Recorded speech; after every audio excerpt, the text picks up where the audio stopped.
آخرہ بسم اللہ فی اولہ و آخرہ، یعنی میں اس کھانے کی ابتدا بھی اللہ کے نام سے ہے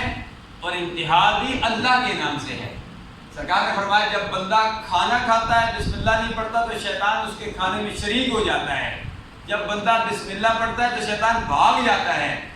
اور جب بسم اللہ پڑھنا بندہ بھول جائے، آدھا کھانا کھا چکا یا کھانے کے اختتام پر پہنچ چکا، ایک لقمہ رہتا ہے،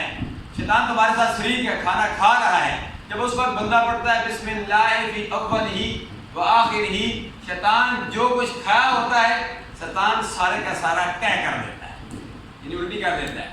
کہتا ہے کہ اس پر اب اللہ کا نام آ گیا نا، پھر شیطان کو تکلیف ہوتی ہے۔ اس لیے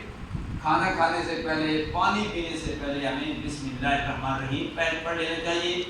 کھانے کے علاوہ پانی پینا اور فروٹ کھا رہے ہیں، کوئی چیز بھی میٹھی کھا رہے ہیں، پھیکی کھا رہے ہیں، نمکین کھا رہے ہیں، جعلی چیز کا تمرک کھا رہے ہیں، میلاد کا تمرک کھا رہے ہیں، گھر میں کوئی چیز آپ کھا رہے ہیں، جوس پی رہے ہیں، آپ دوائی لے رہے ہیں، مریض دوائی لے رہے ہیں، تو دوائی کی ابتدا میں بسم اللہ الرحمن الرحیم پڑھنی چاہیے،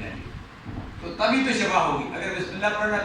دوائی کے درمیان میں بھی ابتدا میں پڑھنا بھول گئے، دوائی کے درمیان میں بھی آپ یہ دعا پڑھ لیں بسم اللہ فی اولہ و آخرہ، اگر اس کو فی کی طرح نہ پڑھ جائے تو اس طریقے سے بھی درست ہے، بسم اللہ